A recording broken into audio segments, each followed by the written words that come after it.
amigo, prece é luz.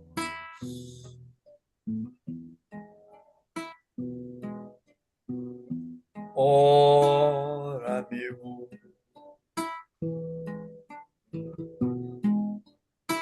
busca Jesus.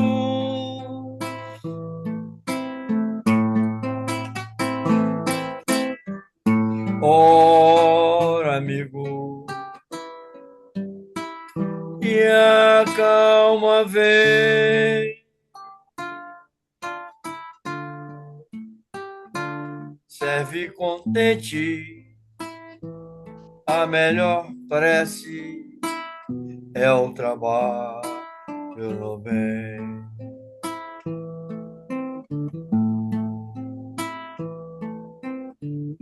Ora, amigo, prece é luz.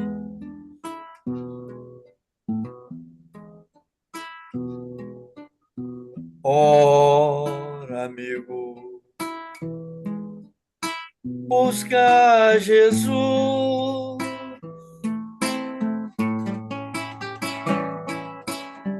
Ora, amigo, e a calma vem.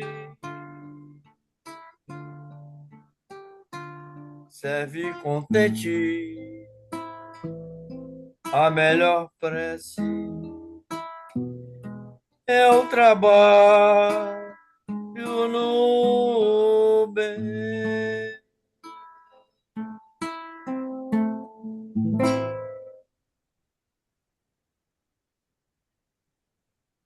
Acho que dá para cantar mais uma. O, o Walter chegou aí? Eu não estou vendo aqui. Não, Alguém está vendo aí? Ainda ainda não, não. né? Então, tá. Vamos cantar Não. mais uma? Ou Então tá. vamos lá. Enquanto ele não chegar, a gente vai cantando.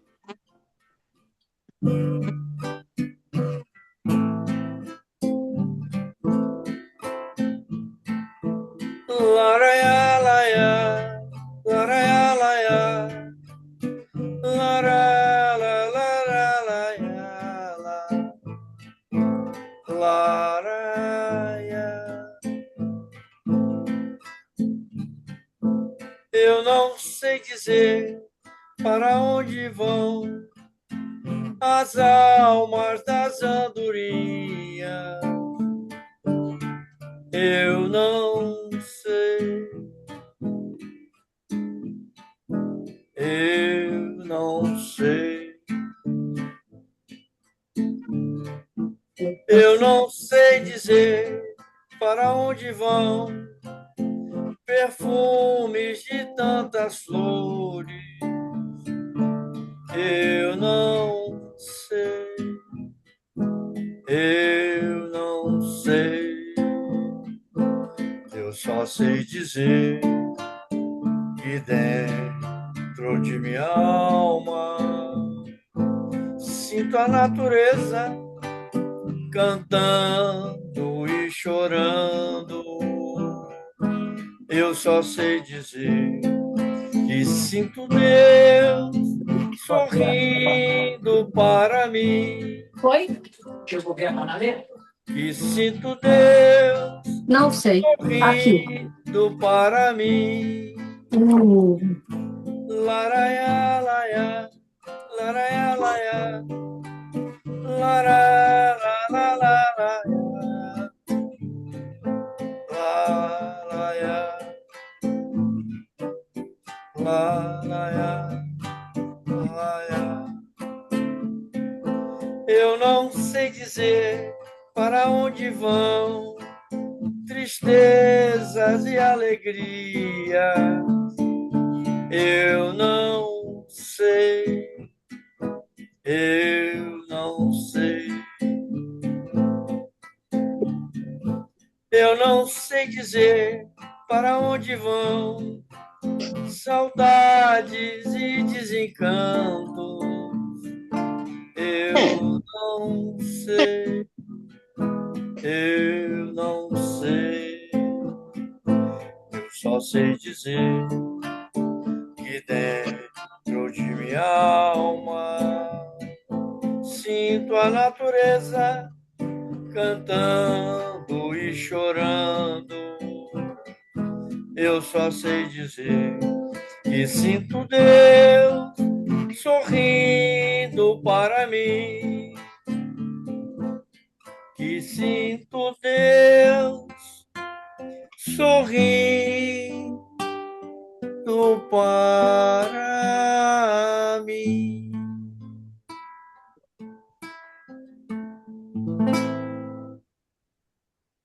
Obrigada, Paulinho. É muito bom essa harmonização. Muito obrigada mesmo. A gente fica encantado com isso. Walter, boa noite. Vi que você chegou aí. Oi.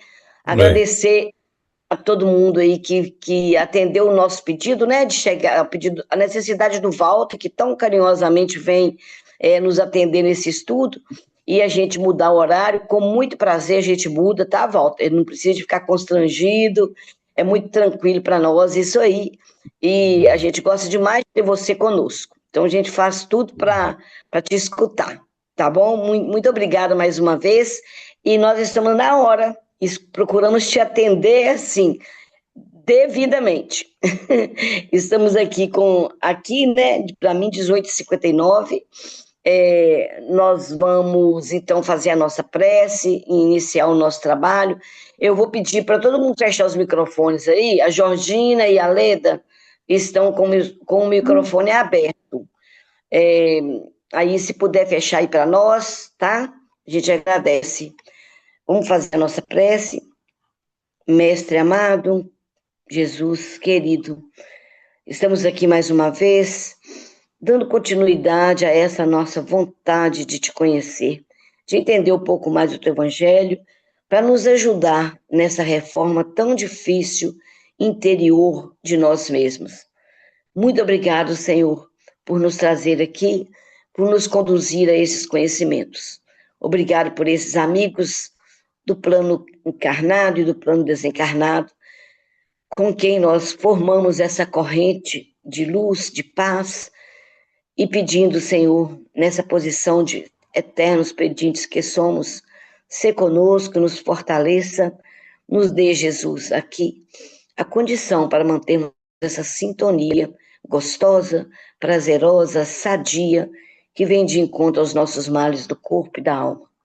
Muito obrigado, Senhor, se conosco, que assim seja. Vamos lá, então. Walter, com você, tudo bem? Pode ficar à vontade. Boa noite, Conceição, boa noite a todos que estão conosco essa noite. Eu quero primeiro agradecer a gentileza de vocês, porque eu sei que a correria é muito grande e meia hora faz muita diferença na vida das pessoas hoje. Mas agradecer a possibilidade da gente se encontrar meia hora mais cedo, né? Justificando que na casa onde a gente trabalha aqui em Vinhedo, nós temos o curso de doutrina espírita.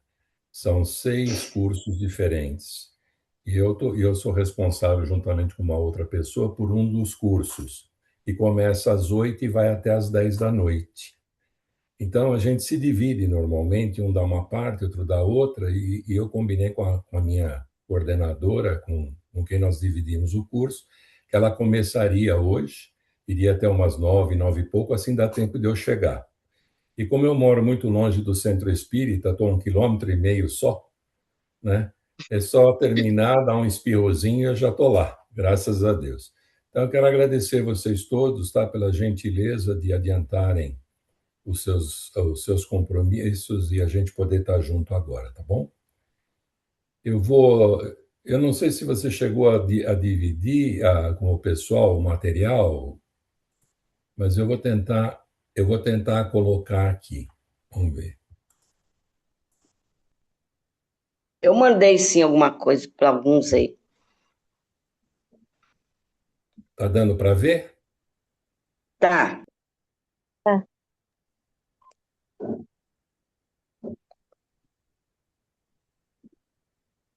Se houver algum problema, vocês me avisam, por gentileza, tá?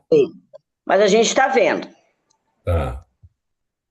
Eu vou só tentar aqui arrumar direitinho para ele não desaparecer.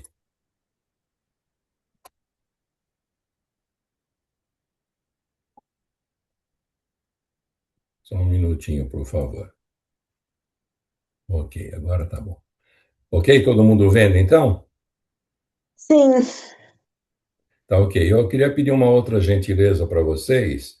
É, eu não consigo ver todos, né, necessariamente durante a nossa conversa. Então, se alguém quiser fazer alguma observação, quiser fazer alguma pergunta, por favor, pode me interromper, porque às vezes eu não vejo a observação, eu não vejo a pessoa levantar a mãozinha, querer fazer uma pergunta, então é melhor, pode interromper, a gente para e conversa um pouco, tá bom? Esse é o favor que eu gostaria de pedir a vocês.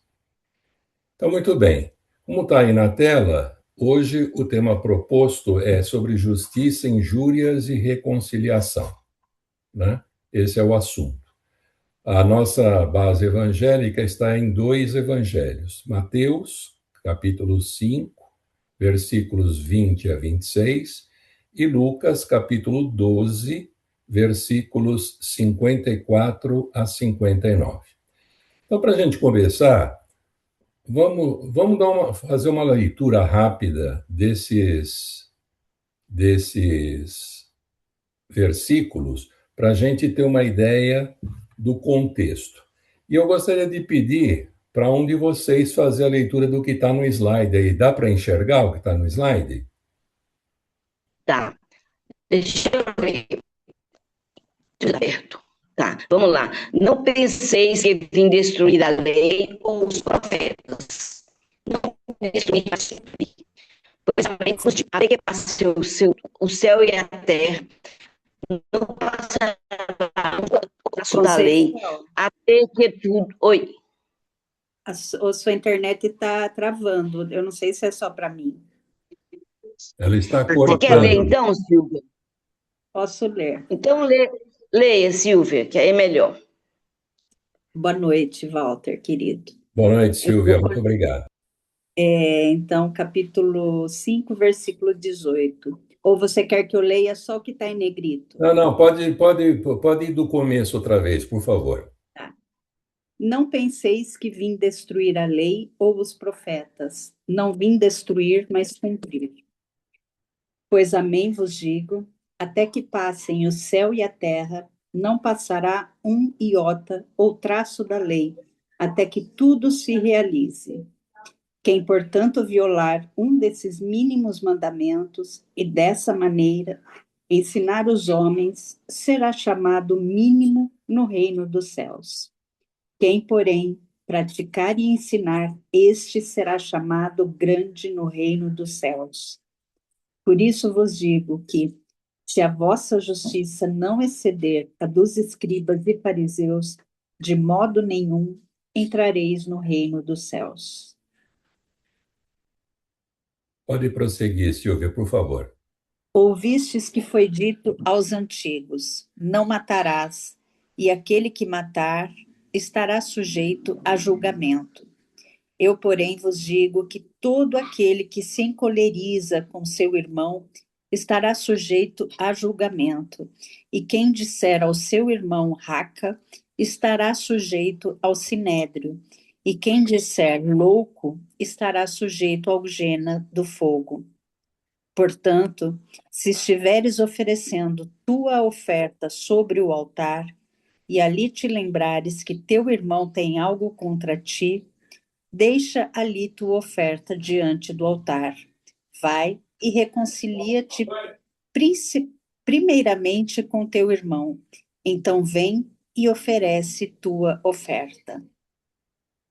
Sê benevolente depressa com teu adversário, enquanto estás no caminho com ele, para que o adversário não te entregue ao juiz, e o juiz te entregue ao oficial, e sejas lançado na prisão. Amém vos digo que de modo algum sairás dali até que restituas o último quadrante. Então, esse é o texto de Mateus, né? Como sempre, mais detalhado, mais específico, com várias nuances. Agora vem o texto de Lucas, que é muito mais conciso do que o de Mateus. Eu vou abusar, Silvia, se você puder fazer a Claro, gentileza, eu te prazer. agradeço. Lucas está no capítulo de 12, 54 a 59. Estamos lendo a tradução do Haroldo Dutra Dias. Sinal do céu. Dizia também as turbas: quando vedes uma nuvem despontando no ocidente, logo dizeis que vem chuva, e assim acontece. E quando sopra o vento sul, dizeis que haverá calor, e assim acontece. Hipócritas, sabeis avaliar a face da terra e do céu. Acho que é da terra e do céu. Como não É, sabeis perdão. avaliar esse tempo, reconciliação com o inimigo. E por que não julgais também o justo por vós mesmos? Quando, pois, está indo com o teu litigiante para a autoridade no caminho, esforça-te para ser liberado dele, para que não te arraste ao juiz e o juiz te entregue ao executor, e o executor te lance na prisão. Eu te digo que de modo nenhum sairás dali até que restituas o último lepre. Obrigado, Silvia. Eu vou voltar um pouquinho. Esses títulos, né, a lei, a justiça e o reino, esses 6 contrastes, e também na parte de Lucas, sinal do céu e reconciliação com o inimigo, isso são divisões que o Haroldo faz, né, para mostrar que nessas passagens existem assuntos diferentes que estão sendo tratados. Então, é uma divisão didática para a gente já começar a entender que existe, tanto na passagem de Mateus quanto na passagem de Lucas, assuntos diferentes. Se a gente voltar na de Mateus, nós vamos encontrar uma parte que não tem em Lucas, que é a parte da lei, da justiça e do reino. Seguindo, a gente encontra os contrastes na interpretação da lei. Quando a gente vai para Lucas, aquela primeira parte de Mateus é trocada por sinal do céu. É uma outra abordagem que Lucas dá, nós vamos ver mais adiante.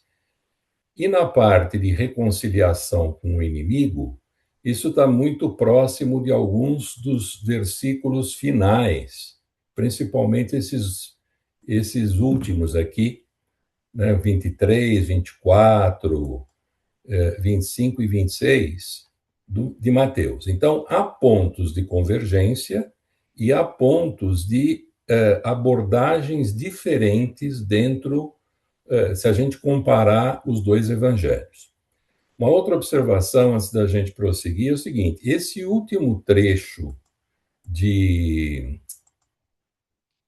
Lucas, do 12:57 a 12:59, que é a reconciliação com o inimigo, tem ligação com o capítulo 6, versículos 27 a 40 do mesmo Evangelho de Lucas. Lá, ele discute a questão de amar os inimigos e da proibição de julgar os outros. Então, aqui, nesta parte, 12:57 a 12:59, Lucas volta ao assunto, né, da reconciliação com os inimigos e do problema do julgamento. Então, ok? Então, essas são as observações iniciais.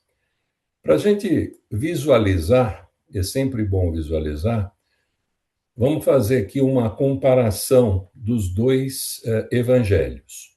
Né? À esquerda, na coluna da esquerda, o evangelho de Mateus, na coluna da direita, o evangelho de Lucas. E aqui vem aquela primeira diferença de abordagem que eu mencionei para vocês. Nessa primeira parte, tanto de um quanto de outro, os assuntos são diferentes.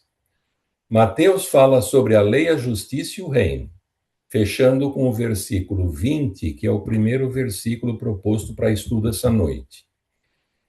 E o Lucas fala dos sinais do céu, né? Dos sinais do céu, daquilo que o céu nos mostra e que a gente teme e não vê, e não enxergar. Então, são duas coisas diferentes.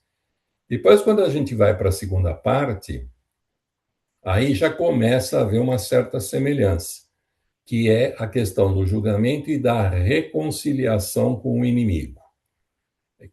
Tanto um como o outro tocam nessa questão. Então, esses slides aqui que a gente está passando é só para a gente ter uma visão de como os dois textos se comunicam. Então, vamos começar a analisar os textos mesmo, né? Mencionando mais uma coisa. O Mateus, ele dá ênfase à moral do reino. Ele dá ênfase à questão da pureza interior, da reconciliação e do que ele chama de justiça, do que o Cristo chama de justiça superior. O Lucas, ele já dá uma ênfase em outros pontos. Ele dá ênfase ao discernimento espiritual, à urgência de decisão, de mudança em relação ao próximo. Ele fala da preparação para julgamento e fala também da interpretação da expressão tempo presente. Então, veja, essas são ênfases diferentes que a gente vai ter oportunidade de ver quando passar pelos versículos. Mas eles têm uma parte que, como eu disse, é comum entre os dois. Se a gente pegar Mateus 5, 25, 26 e pegar Lucas 12, 58 e 59, que são os dois últimos versículos de cada um que nós vamos estudar essa noite, a gente vai ver que a imagem é praticamente a mesma. Lá, nesses dois evangelhos, nessas duas partes, aparece a questão do adversário, do juiz, do oficial, da prisão, do pagamento até o último centil ou centavo, né? Então, essa é uma visão bem superficial para a gente entender como eles se comunicam, os dois evangelhos, e no que eles diferem. Então, agora nós vamos passar à análise do capítulo dos versículos propriamente ditos, né?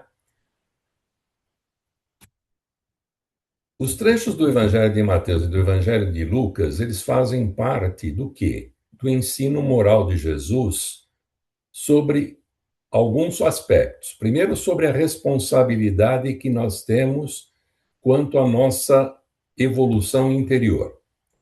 Segundo, sobre o discernimento espiritual, que nós vamos ver o que é. E terceiro, sobre o problema da reconciliação, sobre a necessidade da reconciliação para que a gente possa avançar com o nosso progresso espiritual. Quando a gente vai no Evangelho segundo o Espiritismo, esses textos que nós estamos vendo, eles são entendidos menos como uma ameaça de punição eterna e mais como leis morais, né? Princípios de causa e efeito, princípios de progresso espiritual e de necessidade da reforma íntima. Então, o enfoque dado pela doutrina espírita, embora sobre o mesmo texto, sobre os mesmos ensinamentos, ele é um enfoque diferente. Ele é aquele enfoque que está muito de acordo com a misericórdia divina, que nos dá oportunidades, que releva os nossos erros, né, para que nos dando novas oportunidades. Por que eu coloquei, embora seja só o capítulo, seja só o versículo 5, 20, por que nós colocamos os anteriores? Porque, como eu disse, isso está dentro de um assunto específico, né? Quer dizer, o 5, 20, ele é uma conclusão do que vem do 5:17 até ele. E ele diz aqui: por isso vos digo que se a vossa justiça não exceder a dos escribas e fariseus, de modo nenhum entrareis no reino dos céus. Então, o que ele diz? Primeiro, nos versículos de cima, ele chama atenção para o cumprimento da lei, né? Então, ele diz, olha, não adianta fugir. Todos vamos ter que cumprir a lei até o seu último pingo, até o seu último detalhe. Ninguém escapa de cumprir a lei divina. E aí ele vem no versículo 20 e fala da justiça, né? E por que ele chama a atenção para a justiça? Que a justiça não exceda a dos escribas e a dos fariseus. Se a gente não conseguir uma justiça mais elevada, que exceda a dos escribas e dos fariseus, não entraremos no reino dos céus. Vamos nos lembrar de uma coisa: os escribas, o que eles eram? Eles eram especialistas da lei judaica, né? E os fariseus eram os conhecedores da lei, eram os profundos conhecedores da lei. Mas o que acontecia na prática? Apesar disso, muitos deles aparentavam santidades, eram vistos como rigorosos cumpridores da lei, mas muitas vezes também praticavam uma religiosidade exterior, formalista. E Jesus confronta esse rigorismo externo e formalista, afirmando o quê? Que a verdadeira justiça, a justiça superior, não é apenas obedecer à regra externamente, mas é transformar o coração. Então, quando Jesus diz: se a vossa justiça não exceder a dos escribas e fariseus, ele está dizendo o quê? Ele está pedindo mais regra? Não. Ele está pedindo que nós aprofundemos o nosso senso de justiça, né? Que essa justiça seja uma justiça sincera, que ela seja uma justiça principalmente interior, produzida por uma transformação espiritual, baseada em quê? Em amor, em pureza de intenção, em sinceridade e em obediência verdadeira à lei. Obediente à lei não é aquele só que conhece a lei, mas é aquele que pratica a lei em todos os momentos. E os fariseus faziam o quê? Focavam apenas na aparência, na tradição do cumprimento externo. Jesus, ao contrário, ele foca no quê? Na intenção, no coração, na reconciliação e na pureza interior.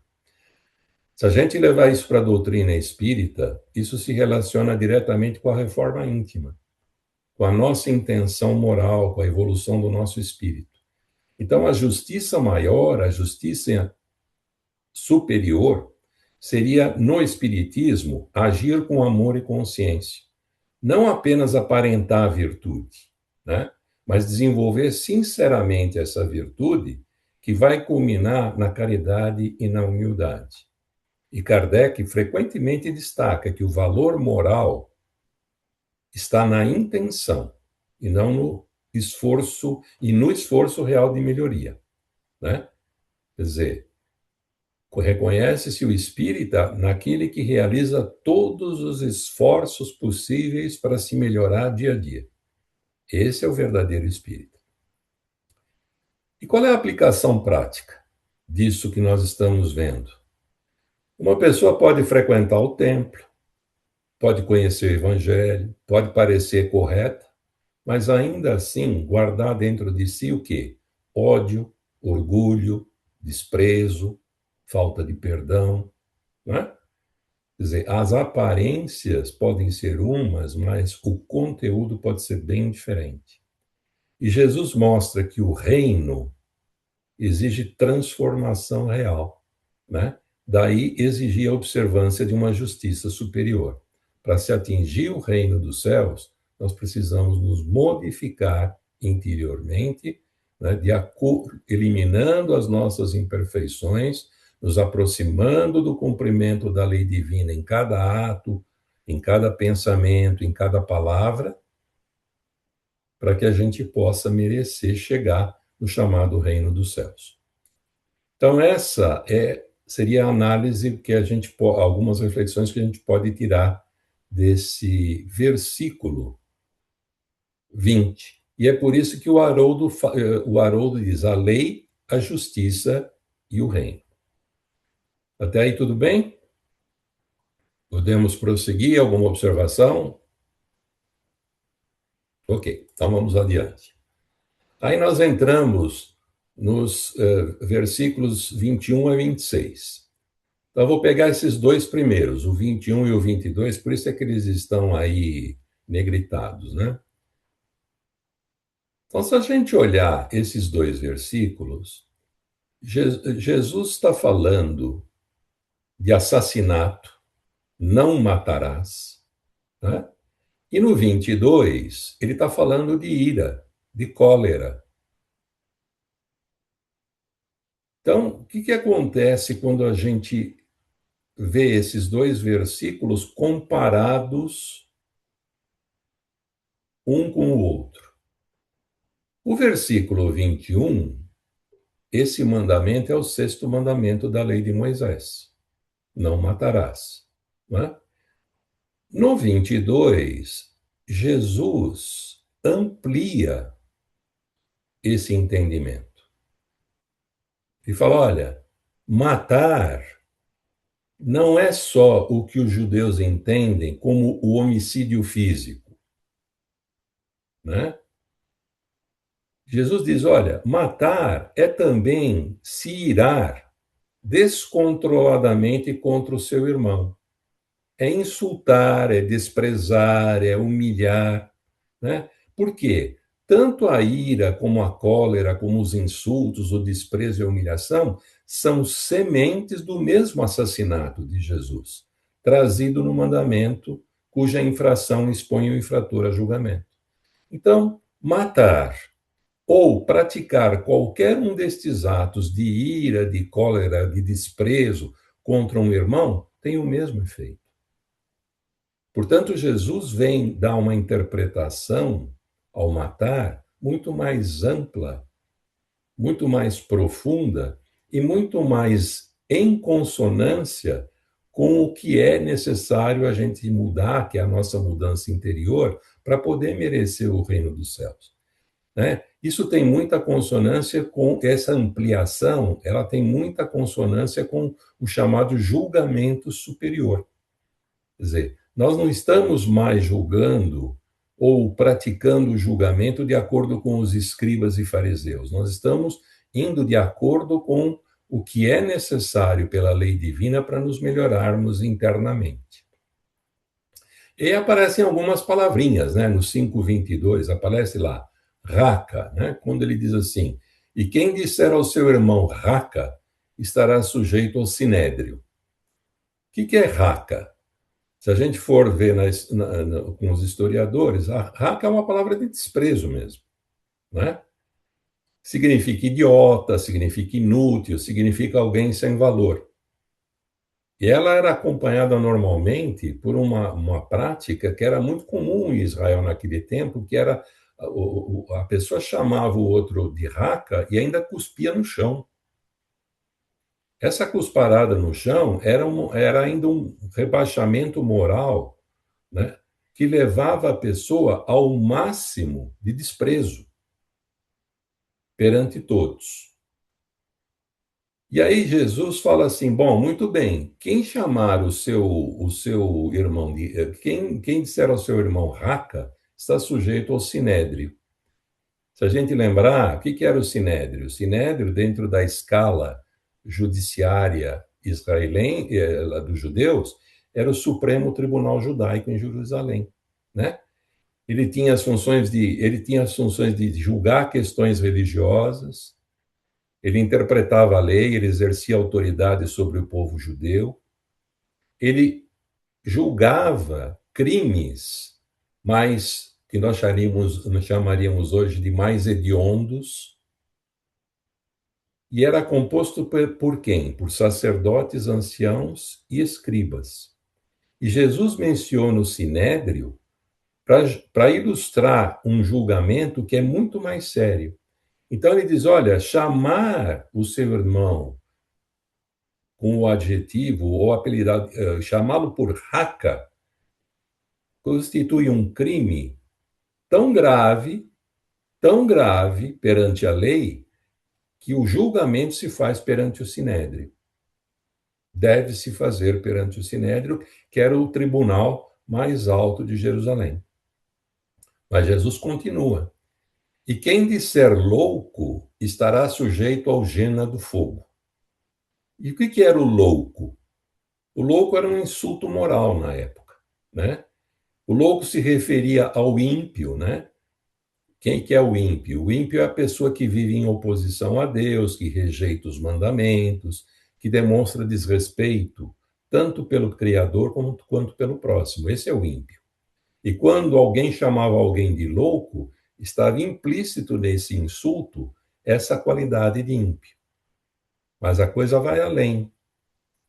Estava também implícita a noção de maldito. O que era maldito para eles? Era aquele que estava apartado da graça de Deus. Era aquele que estava destinado à destruição. Era aquele que estava excluído dos favores divinos. Esse era o maldito. Então, quando alguém chamava alguém de louco, ele estava impingindo, imputando a essa pessoa todas essas características, né? De ímpio, de maldito, de alguém sem valor diante de Deus. E Jesus vem e diz assim: olha, este estará sujeito ao gena do fogo. E o que é o gena do fogo? O Gena vem do Vale do Inom, né? Que era um vale próximo a Jerusalém. Era um local associado à idolatria antiga. Então, era um lugar de idolatria no passado. Com o tempo, esse vale começou a receber o lixo de Jerusalém. Começou a receber os restos humanos e de animais, e era um lugar também onde os leprosos se escondiam. Exatamente por haver esses restos, essas impurezas todas, esse lixo que ficava ali acumulado, dali brotava, por causa dos gases, etc., um fogo contínuo nesse vale. E é por isso que ele é conhecido como o Gena do Fogo. E os hebreus, eles tinham paura, eles tinham um verdadeiro pavor desse lugar, né? E Jesus, sabendo disto, diz: olha, aquele que chamar o seu irmão de louco está sujeito ao gena do fogo. Está sujeito a ter o julgamento e a acabar nesse vale. Então, isso trazia um impacto, né? E, ao mesmo tempo, reafirmava, por parte de Jesus, essa ampliação de conceito do que é assassinato. Se a gente pensar um pouco, né, essa cultura do desprezo, essa cultura do assassinato, ela começa no coração da gente, né? Antes do assassinato, que é uma violência exterior, muitas vezes, e muitas vezes uma violência interior, porque a gente às vezes mata pessoas em pensamento, né? Antes disso, existe o que no coração para chegar a esse ponto? Existe amargura, existe ira, existe ressentimento, existe desprezo, né? Então, o assassinato, ele começa no coração. O desprezo, ele vem do coração. A ira, a cólera brotam dentro do coração. E a gente lembrando disso, lembra da primeira carta de João, no capítulo 3, versículo 15, quando João diz assim: quem odeia seu irmão é assassino. Então, o ódio é uma forma de assassinato. A ira, a cólera, é uma forma de assassinato, né? Por isso é que Jesus se preocupa não só com o que os hebreus se preocupavam, da forma como eles interpretavam Moisés. Não matarás como um ato físico, mas principalmente como um ato espiritual, como um ato interior, proveniente ainda de uma imperfeição que todos nós carregamos. Se a gente for levar para a doutrina espírita, essa questão ela está muito alinhada com a ideia de vibração mental, né? Com as nossas emoções negativas que nos intoxicam, com as agressões verbais que criam débitos morais, com pensamentos persistentes, né? E aí a gente lembra do ódio outra vez, da falta de perdão, que acabam moldando o perispírito e atrapalhando o nosso futuro espiritual. E no Espiritismo, a gente lembra que o inferno não é um lugar físico e também não é um lugar eterno, mas o inferno são estados mentais inferiores que produzem um sofrimento equivalente, que produzem um sofrimento compatível. Assim, ser réu do fogo pode ser entendido simbolicamente como sofrimento da consciência, decorrente do quê? Do nosso desequilíbrio moral, né? É o que atormenta a nossa consciência em virtude das nossas imperfeições morais. Faço uma pausinha aqui e pergunto: tudo bem? Podemos seguir? Ok. Então vamos lá. Agora o 23 e o 24. Portanto, se estiveres oferecendo tua oferta sobre o altar e ali te lembrares que teu irmão tem algo contra ti, deixa ali tua oferta diante do altar. Vai e reconcilia-te primeiramente com teu irmão. Então, vem e oferece a tua oferta. Nesses dois versículos, Jesus traz algo muito forte para a gente, né? Muito profundo. A reconciliação com o próximo é prioridade espiritual. Vale muito mais do que o sacrifício, do que a oferta, do que o ritual. Vai primeiro reconciliar-te com teu irmão. Isso mostra que, pela lei divina, são muito mais valorizados os relacionamentos restaurados, né? Que a religiosidade sem amor é uma religiosidade vazia, que o culto e a oferenda e a vida prática não podem ser separados.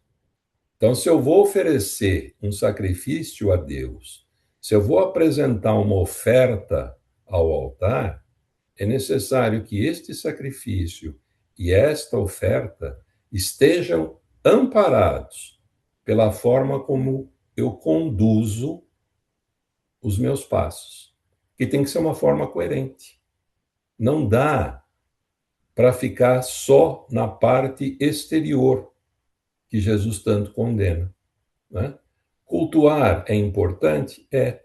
Orar é importante? Claro que é, né? Fazer ofertas ou propor sacrifícios é importante? É, porque o sacrifício nada mais é do que uma tentativa de mudança da nossa situação. Mas nós precisamos trabalhar de acordo. Nós precisamos passar a sentir de acordo, né? E aí essas imperfeições que a gente está vendo, elas não podem fazer parte do nosso coração. Esse desprezo pelo outro, esse julgamento do outro, esse apontar de dedo para o outro, não pode fazer parte. Porque senão fica algo como Jesus chama de hipocrisia. É algo desconexo, né? Você vem aqui, oferece ao altar a sua oferenda, né? Faz o seu sacrifício e quando sai daqui você é outra pessoa. Você age diferente. Então não adianta louvar só, ofertar, orar, enquanto a gente se alimentar de rancor, de divisão, de orgulho, né? A reconciliação vale muito mais que o culto ritual religioso. Então não adianta culto exterior sem pacificação moral. A moral e o culto exterior têm que andar juntos. E no Espiritismo, como é que essa questão funciona? A questão da reconciliação.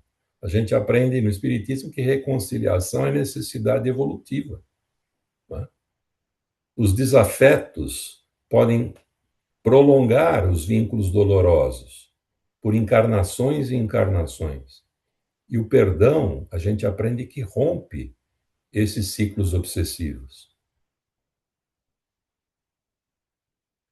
Relacionar-se com a lei do amor, com a lei de sociedade, com a lei de justiça, amor e caridade é fundamental. Agir de acordo com essas leis, né? A prática religiosa, portanto, sem transformação moral, é insuficiente. Aí nós vamos aos versículos 25 e 26. Aí Jesus vem falar da benevolência com os adversários. E ele coloca uma palavrinha ali, depressa. Né? Depressa. Ele poderia dizer, ser benevolente com teu adversário. Mas o versículo diz, depressa, enquanto estás a caminho com ele, para que o adversário não te entregue ao juiz, o juiz não te entregue ao oficial e sejas lançado na prisão. Amém. Vos digo que de modo algum sairás dali até que restituas o último quadrante. Então, o que Jesus está falando aí, nos versículos 25 e 26? Meus queridos, resolvam os seus conflitos rapidamente. Jesus usa essa imagem de conflito para chamar a atenção para a urgência da nossa evolução moral. Evolução essa que está retratada pela capacidade de nós nos reconciliarmos, pela capacidade de nós perdoarmos, de nós esquecermos as ofensas. O ensino principal, qual é? Não prolongue os conflitos. Procure a paz rapidamente. Evite endurecimento do teu coração.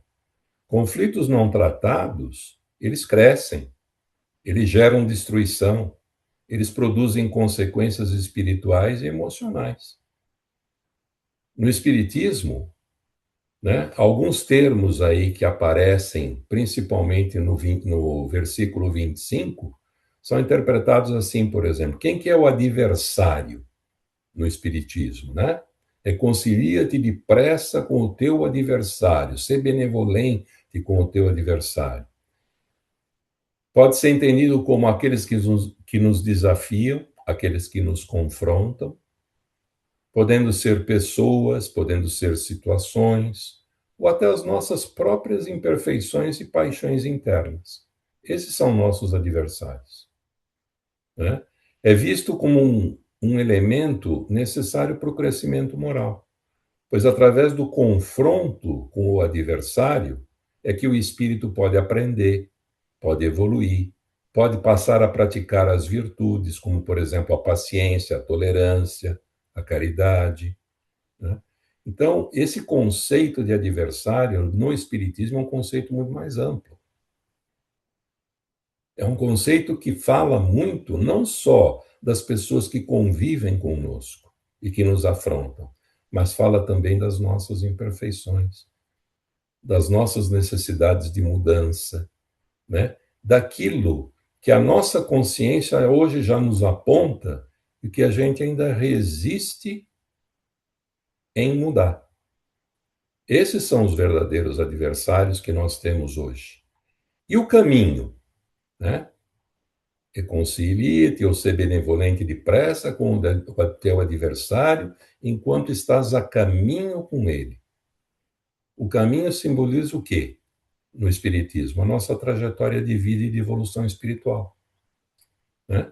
O caminho é aquele percurso de aprendizado que o nosso espírito deve seguir para progredir moral e intelectualmente. É aquele caminho para nós superarmos os desafios e aprimorarmos as nossas qualidades. Estar no caminho com o adversário representa estar numa situação de conflito ou desafio durante a nossa jornada de crescimento.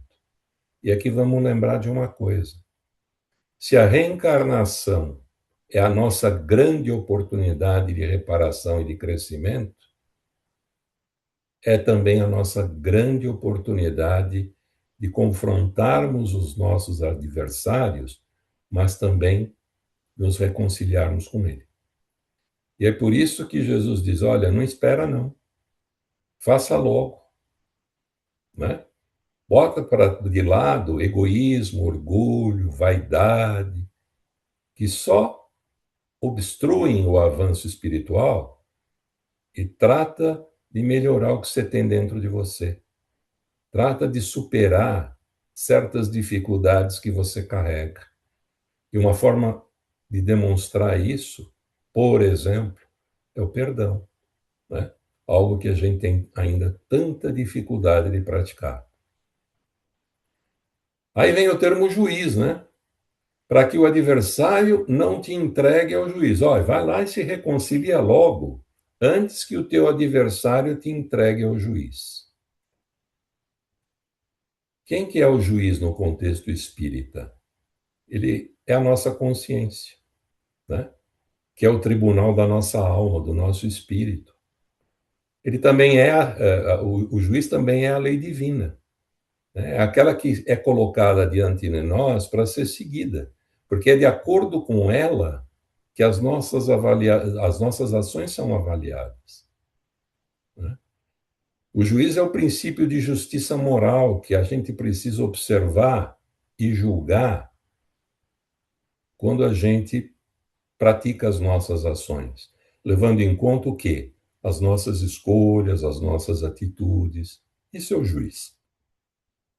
O juiz é aquele, né, que nos cobra quando a gente não se reconcilia com a gente mesmo, com os nossos adversários, com as nossas adversidades, no tempo em que a gente deve se reconciliar. E aí vem mais um termo, o oficial. Quem que é o oficial na interpretação espírita? É o agente intermediário da justiça divina. É aquele que executa as decisões do juiz. E aí, como é que a gente pode entender isso no Espiritismo? A gente pode compreender como as circunstâncias da vida ou os acontecimentos que vêm concretizar as consequências das nossas ações, sejam elas positivas ou negativas. E aqui a gente lembra do quê? Da lei de causa e efeito, né? Esse é o oficial. O juiz manda e o oficial executa. A consciência pede e as circunstâncias da vida nos cobram. E a prisão? O que significa a prisão? E aí a gente vai, o oficial leva a gente para a prisão, nos lança na prisão. A prisão simboliza o quê? O sofrimento. O sofrimento moral e espiritual. Aquele sofrimento que resulta da nossa falta de equilíbrio, da insistência em atitudes errôneas, da nossa escravidão a paixões inferiores, né? No Espiritismo, não se trata de uma prisão física necessariamente, mas de um estado de limitações espirituais, onde o espírito se encontra preso às suas más escolhas, retardando o seu progresso. A ideia de conciliar-se depressa, então, ela lembra a necessidade de resolver pendências morais, enquanto há oportunidade reencarnatória, enquanto há o caminho, e de evitar agravamento dos nossos débitos espirituais, né? No Espiritismo, muitas provas da vida decorrem justamente de reajustes necessários aos nossos espíritos. Mas Jesus completa no versículo 26. Amém vos digo, que de modo algum sairás dali, até que restituas o último quadrante. De modo algum sairás da prisão, do tormento, até que restituas o último quadrante. E aqui nas traduções aparecem vários tipos de tradução. Esse quadrante aqui era uma das menores moedas em circulação no Império Romano. E em traduções mais antigas, a palavra quadrante ela constava como ceitil, que era uma moeda de pequeno valor, né? Então, ceitil quadrante é a mesma coisa. Até que você restitua tudo que deve, nos seus mínimos detalhes, você permanece na prisão. Você permanece refém dos sofrimentos, né? Dos sofrimentos causados pelo quê? pelas suas más escolhas. Quando a gente vai no Evangelho de Lucas, a palavra quadrante consta lá como lepto, né? E lepto é a menor moeda judaica, mas o sentido é o mesmo, né? Tanto ceitil como quadrante como lepto é a menor unidade monetária possível a representar que nós precisamos resgatar, pagar as nossas dívidas até o último que seja necessário. Então, essa passagem, como a gente disse anteriormente, ela nos remete à lei de causa e efeito, né? A necessidade da nossa reparação espiritual, a responsabilidade contínua do espírito, né? Porque viver exige responsabilidade. Evoluir, crescer, precisa de responsabilidade. Mas a doutrina espírita não entende isso como uma condenação, mas como um aprendizado, né? Como uma necessidade de reparação, de evolução gradual. Ou seja, o espírito enfrenta consequências até se harmonizar com a lei divina. No ensinamento de Jesus, esse trecho aparece dentro de uma orientação sobre reconciliação e julgamento, né? Esses são os tópicos principais.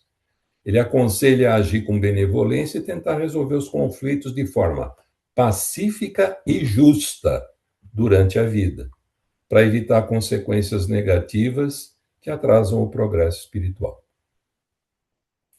E fazer isto antes que sejamos levados a juízo, né? Antes que a gente se coloque naquela posição em que, então, haverá cobrança completa, até o último quadrante, até o último centil, até o último lepto. Com isso, a gente termina a parte de Mateus.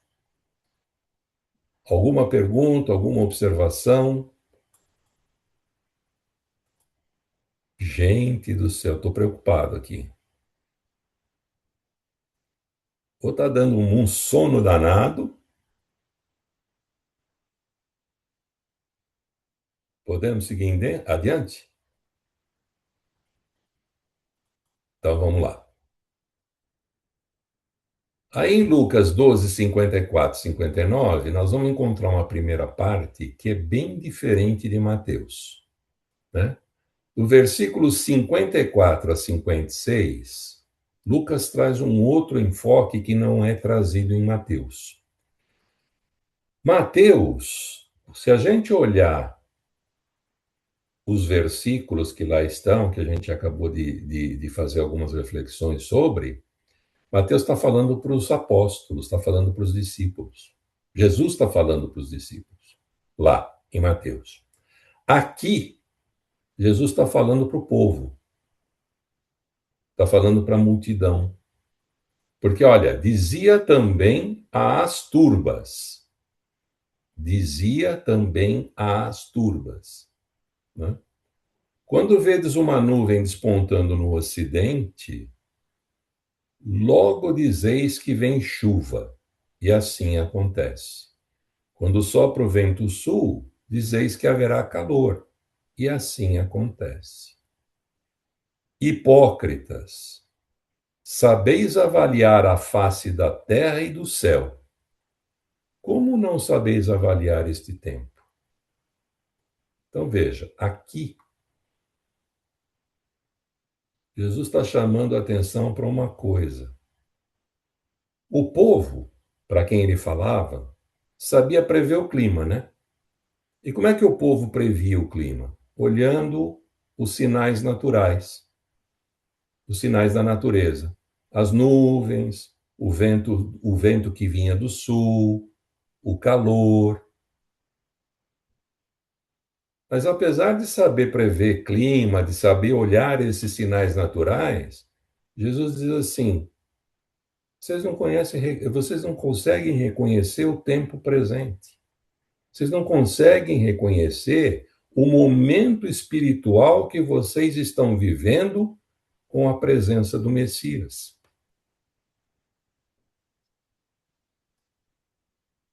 Esse discernimento de sinais espirituais, né, que Jesus ressalta nessa contradição, né, dizendo, olha, as pessoas eram inteligentes para assuntos do cotidiano, mas absolutamente cegas para aquilo que realmente importa espiritualmente. Ele chama atenção para a incapacidade espiritual do povo. Eles entendiam sinais meteorológicos, mas não percebiam os sinais morais e espirituais do tempo. E aí, dentro dessa ideia, né, o contexto histórico. Se a gente olhar a história, o que o povo judeu mais aguardava durante tantos séculos? Era a vinda do Messias. Não é? Muitos conheciam profecias, conheciam escrituras, mas mesmo assim não conseguiam reconhecer Jesus. E a palavra hipócrita usada no Evangelho não significa apenas falsidade moral, né? Mas significa principalmente alguém que vê uma realidade, mas não percebe as suas implicações. E o que é pior, muitos fingem não perceber. Esse trecho está relacionado aos conceitos espíritas do quê? De amadurecimento da humanidade, de transição moral da Terra, de necessidade de discernimento espiritual. Quando Jesus diz para nós, sois os trabalhadores da última hora, ele está dizendo exatamente isso. Olha, acorda. Olha, chegou a hora. Reconhece os sinais. Esse é o momento, né? A humanidade vive processos coletivos de evolução, vive crises sociais e morais, que, na verdade, são o quê? Oportunidades de educação, oportunidades de crescimento. Então, interpretar o tempo em que a gente vive significa perceber as consequências morais dos atos que nós praticamos. Significa perceber a necessidade da evolução ética, de conduta, né? E a presença das leis espirituais na vida humana. Muitos ainda não conseguem enxergar. E os que conseguem têm uma grande dificuldade e um grande desafio, que é praticar, é colocar em prática. Portanto, o texto convida a reflexão, não é? A gente está atento apenas ao que é material? Pode ser uma pergunta. Uma outra pergunta: conseguimos perceber os movimentos que Deus projeta nas nossas vidas? Começando pelo próximo, né? Porque a gente sabe que Deus age na nossa vida através do próximo. Nós sabemos interpretar o nosso momento espiritual? E Jesus ensina que discernimento espiritual exige o quê? Exige sinceridade, sensibilidade, abertura ao arrependimento. Isso é importante como norma de conduta. Então, esta parte é uma parte diferente do que está no Evangelho de Mateus, mas que se adequa perfeitamente à questão da reconciliação, da justiça, né, da lei de Deus.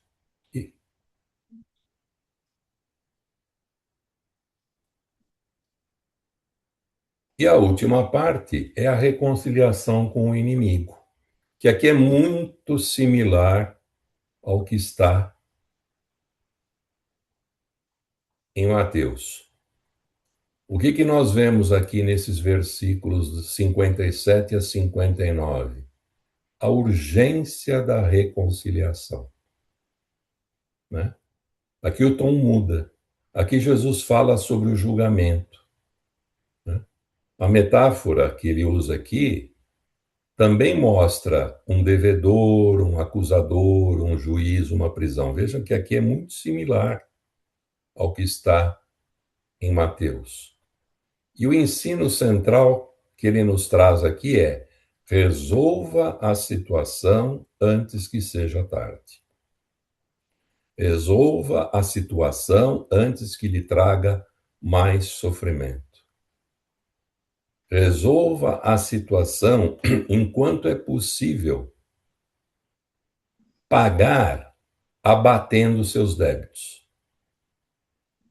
Enquanto ainda for possível abater débitos, ao invés de ser submetido à prisão e aí ter que pagar os seus débitos até o último ceitil, até o último quadrante, até o último lepto, como Lucas usa no 12:59.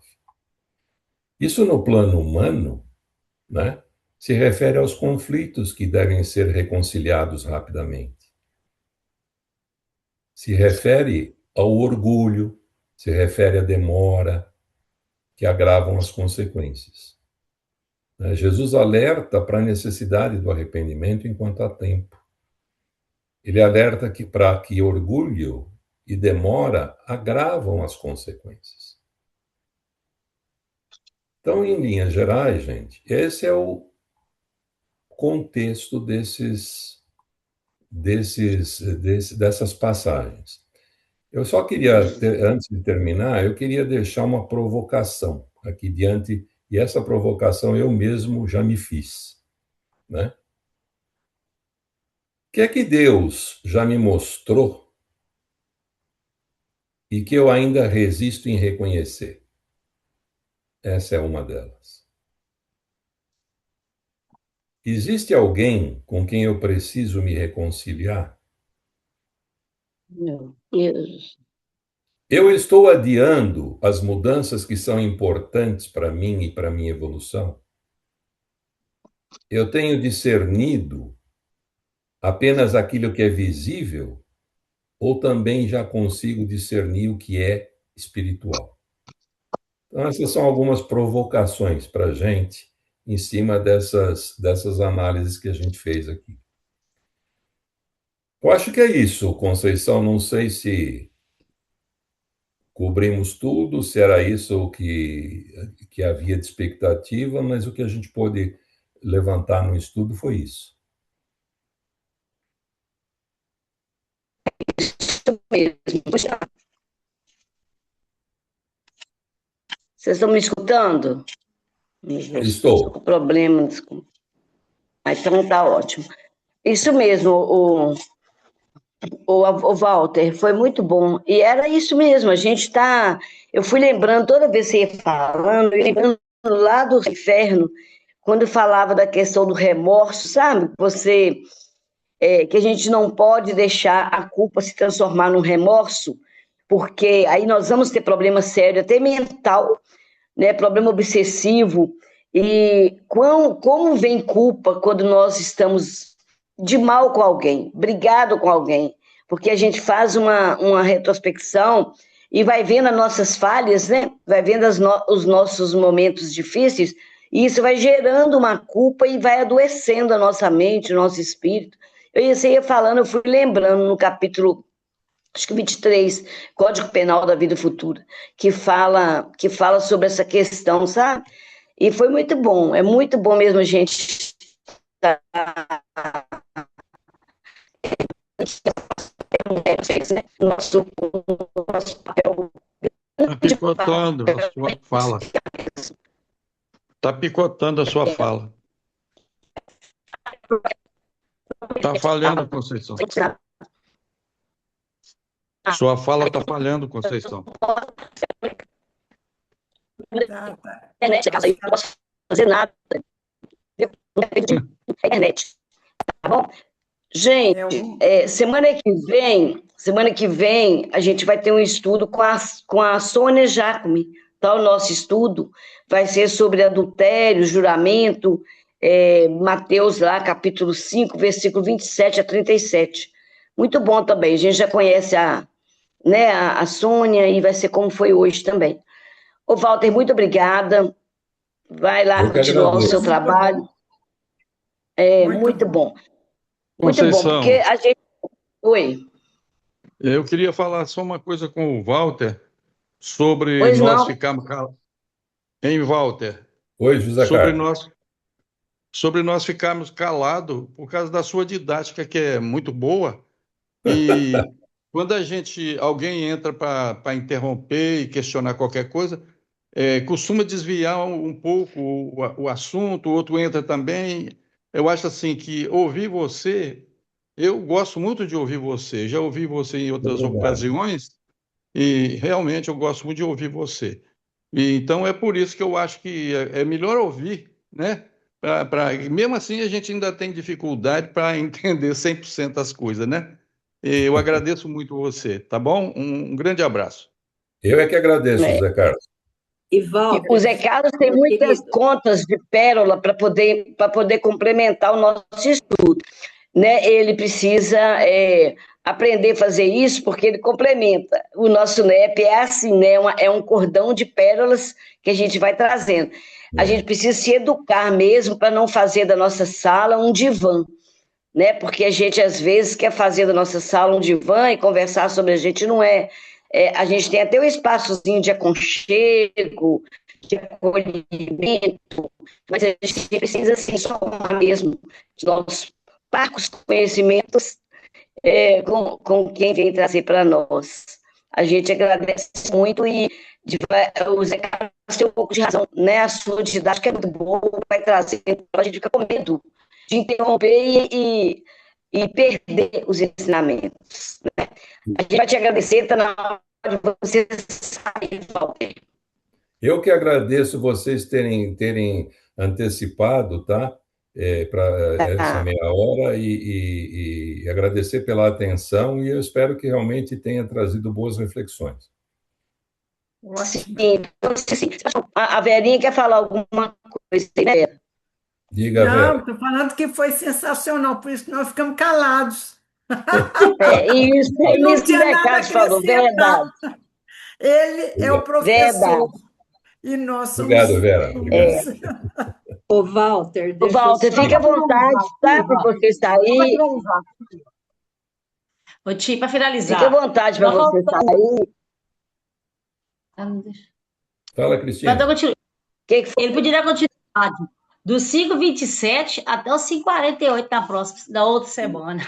Muito Ai, bom que Nós esse, vamos, beleza. esse. nós vamos iniciar esse continuação aí desse estudo. Ô, Walter, fica à vontade, a gente vai fazer a prece aqui, encerrar, Posso, e você posso vai lá para o seu participar? outro compromisso. Posso participar da Pode, é prece? claro, pode também. É Então estarei claro, aqui. claro que pode. Eu estou só preocupado, com o Não, seu, não, com o fique seu. tranquilo. Então tá. Então encerra para nós, já que você. Vamos Ótimo. participar da sua prece. Mas essa você. Só porque eu fiquei, você resolveu. Peguei. Então É vamos para lá, obrigado. aproveitar mais um pouco. É para aproveitar mais um pouquinho. Então tá bom, vamos lá então. Então nós vamos procurando mais uma vez nos manter unidos em pensamento, em sentimento. Primeiro agradecendo os nossos mentores que nos auxiliaram a estarmos aqui todos juntos esta noite. Agradecendo a essa espiritualidade amiga que tanto nos ampara, na verdade, muitas vezes nos conduz, nos pega pela mão, nos indicando os melhores caminhos a seguir. Agradecendo aos mentores deste estudo por todas as reflexões e inspirações que nos propiciaram, e com toda essa espiritualidade, com todos esses amigos encarnados e desencarnados, nós nos dirigimos a Jesus e a Deus nosso Pai, dizendo a eles da certeza de que se encontram conosco, de que a luz e o amor que eles projetam nos envolvem neste momento, trazendo-nos energias positivas, revitalizadoras, devolvendo-nos o nosso equilíbrio, amparando-nos para que continuemos a nossa jornada. O nosso sentimento de gratidão pela nossa existência, por podermos ser tão abençoados em participar de reflexões como estas e dos estudos que todos nós individualmente realizamos. Da oportunidade de ganharmos mais conhecimento, mas principalmente de nos ajudarem a discernir entre o verdadeiro caminho a seguir e o caminho das ilusões que muitas vezes nos levam a tantos dissabores. Pedimos a Deus, a Jesus, que nos ampare. Ampare a nossa jornada, ampare os nossos caminhos, e que nós, na medida em que evoluirmos, possamos realmente auxiliar na seara do Mestre Jesus a todos aqueles que até nós forem trazidos, necessitando de amparo, de esclarecimento, necessitando de auxílio. Que tenhamos uma noite de muita paz, que durante o nosso sono possamos ser levados a lugares de aprendizado, a encontros que nos esclareçam, que nos deem sentido para que continuemos a nossa existência. Que a nossa vontade seja a cada dia fortificada pela nossa fé e pela esperança de que caminhamos com a ajuda de Deus, nosso Pai, e do Mestre Jesus, em direção à luz, em direção à felicidade, em direção à paz. Que assim seja, com a graça de Deus. Que assim seja. Gente, muito obrigada. Não está todo mundo aqui, a turma veio.